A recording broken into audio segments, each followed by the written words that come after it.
Good morning. Good morning. How are Hi, you? Sarah. And hi to those of you if you manage to watch this either now or later on replay. So, for those of you who are observant, you'll see I'm here with Sarah. And we wanted to bring Sarah on this morning to talk about her experiences of training with us as a coach and what she's doing with her qualification now. Because as many of you will know, we've got our courses launching in March. They kick off on the 10th of March. We're onboarding a number of learners at the moment and would love to reach out to as many of you if you want to join us. So we thought hearing from Sarah would be the perfect thing. So Sarah, do you want to tell us a bit about what you were doing before you decided to come and join us on our training? Sure. Yeah, absolutely.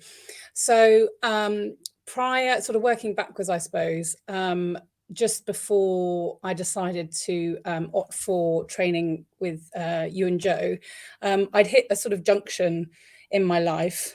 The previous 10 years, I had sort of adapted my career indirectly as a result of moving with my husband's role, who was in the military.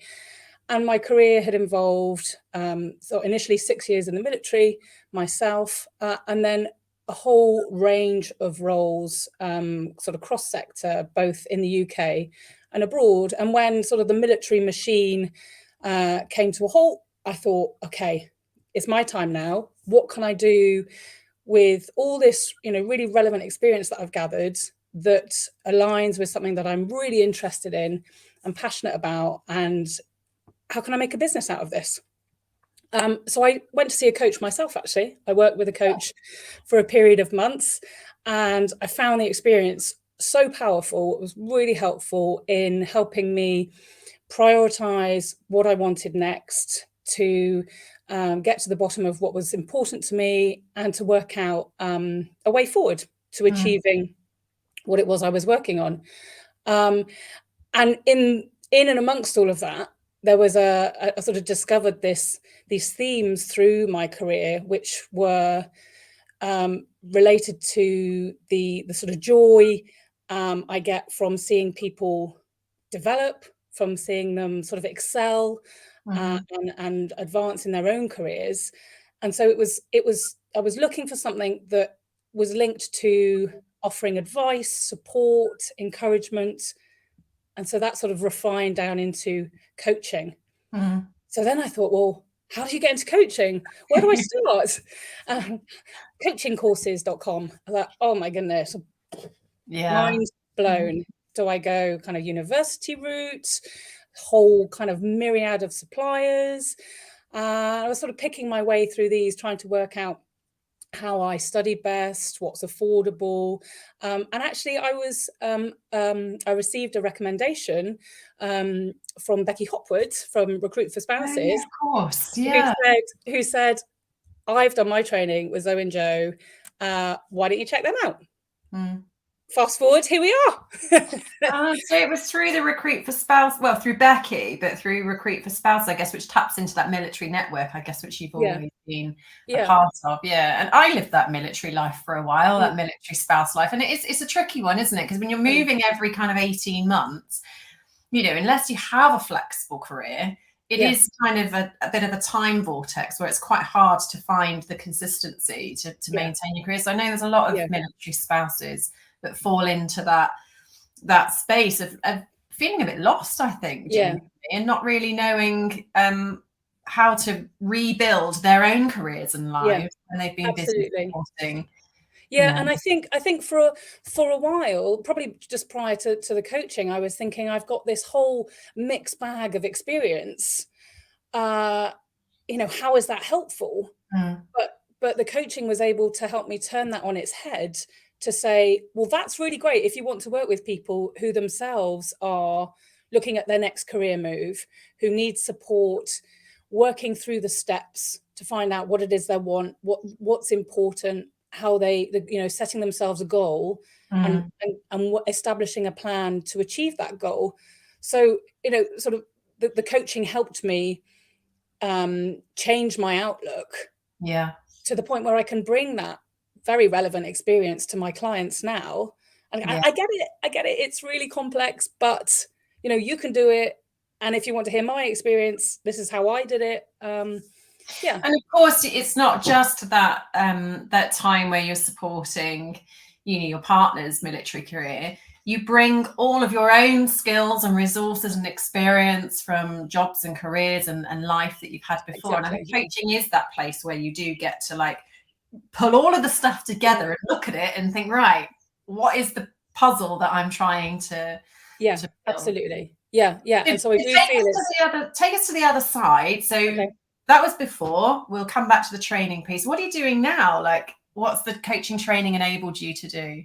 Okay, so I now coach people who are looking at their next career move, and that brings in a real cross section of clients, and what they have in common is that they know they want to make a change, but they're not quite sure how to get there.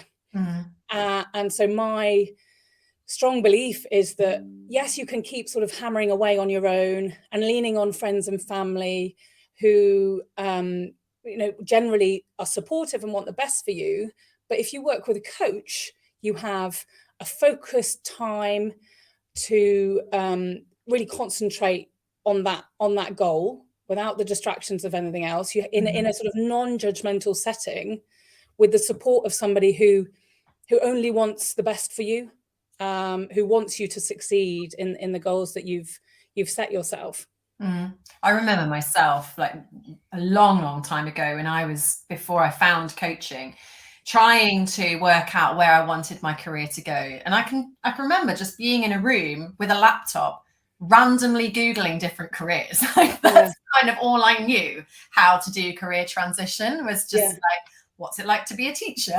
Google's not going to tell me like what is going to be right for me, but that's all I knew how to do. And I think, coaching is absolutely a brilliant space to help people to work through what they want, but from an inside out way rather than the other way around. Yeah, absolutely. And unsurprisingly, on the back of my experience, a significant base of my clients are either serving military or they're at the point of leaving the military, and they're sort of working through what's known as their resettlement phase. And so, that's a huge shift in identity and direction, which I, passionately believe can be supported by coaching. Yeah, and one that you've successfully navigated. So you've kind of got lived experience of it. Yeah. So take us back to the coaching training then. So you found us through Becky, through Recruit for Spouses.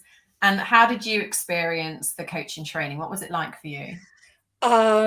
It was from the outset, I guess I was thinking, gosh, back to learning, like new highlighters, new folder, A4 pad of paper, those sort of pre going back to school nerves. But that was quickly allayed by the environment that you and Joe create, complemented by the cohort that I was a part of. And we were 10 or 12, I think. Yeah. Is that right? About 12, of really lovely, supportive people from a whole cross section of backgrounds and experiences, all kind of coming with the same aim and wanting to support each other with their progress. And that, I guess, was complemented further by the triads that we were put into, the small groups of 3, of which I took great support from the 2 that I was put together with, to the point where we're still in regular contact, quick message, help, what am I doing, and what do you think about this? Like, we're still sort of doing mini coaching conversations on a very regular basis. So I love the that small group support with the weekly theory sessions, if you like, which then sort of transitions into being almost let into the wild to do your practical training. Yeah, absolutely. And one of the things that we love about training are all the groups that we bring together, because we know lifelong friendships tend to be formed in those. Like, you share so much with each other. You're coming each week and experiencing the coaching trainings, you're being coached every single week for like a 6 or 8 month period, depending what program you do. And you can't not form relationships in that environment, can you? When you're sharing different pieces of yourself. So it's great to hear you've had that. And as you're talking, I'm thinking, actually, I noticed how quickly you progress, because I went from those initial coaching sessions with a fairly detailed structure to the session, and to now where I will, ahead of a session, remind myself of the stage that that I'm at with a client, refresh, kind of what do we want to achieve from this session, with a few tools in the back of my mind. But the planning and the anxiety, that's kind of fallen by the wayside. And we see it time and time again. And I think it's when you join, you sort of describe those first time nerves. So you come in and you're all nervous, and you soon realize that nobody starts from zero in coaching. Like, you've got your military experience and all the rest, and you bring all of that in. And for lots of people, we HR and leaders and people from all sorts. So you're bringing all of those skills in, and the coaching training is mostly like getting everybody on a level playing field around what coaching is and what it isn't. And then it's layering those skills, which are often already in a good place. It's going from good to great. Absolutely. You assimilate all these pieces together. So because you're doing it so frequently as well, you do progress rapidly. And it's amazing to look back on your day one from where you are at the end of the program and think, oh my God, I actually did it. No, I used to have, okay, at 10 minutes, I want to be here. At 20 minutes, I want to be, but now it's just, you can go with the flow so much more, can't you, with that practice? And how do you, so now you've kind of set up your coaching business, you've got this career, you've kind of realized that goal of kind of bringing everything together. What's that done for you and life? Like, how are you feeling about all of that? Okay. It's given me so much confidence. One of the things I wanted to achieve from this move, if you like, was to achieve some balance. I wanted to bring in past experience to establish a business that that was mine, but also to balance that with the other commitments that I have in my life. And I definitely feel that I'm closer to achieving that balance than I have been previously. You just Are you enjoying it? What's that like? I'm loving it. I'm loving it. Every client brings something different, and whereas previously or early on, you might go into a session thinking, oh, I don't know what's going to come up and how do I prepare for that? Now I sort of relish those moments where you think, oh, what's going to come up and how can I support? How can we work together to bring some clarity on them? Yeah, I mean, it's no secret. I love coaching, and I would never do anything else. I think it's one of the most fulfilling careers you can possibly do, to be able to support others in their growth, help them to achieve. Ultimately, it's happiness, isn't it? Joy, happiness, fulfillment. And you get to enjoy it whilst you're doing it. It's a no-brainer for me. Yeah, so absolutely. What would you say to people who've kind of seen coaching, have been thinking about it, wondering, oh, should I do it? Shouldn't I? What would you say? I'd say, consider what it is you want from your next step. What is it that's brought you to coaching? And then sort of tease out how coaching could help you either in your career, in your current role, how that might support you in coaching others. Consider if it's something that you want to make a business out of. And just ask lots of questions. Nothing lost in doing the research, having the conversations, and seeing whether it can align with what you have in mind for yourself. Fabulous. Well, thank you, Sarah. Thanks for coming on and sharing your experience. I know people would have found it helpful. So thanks very much.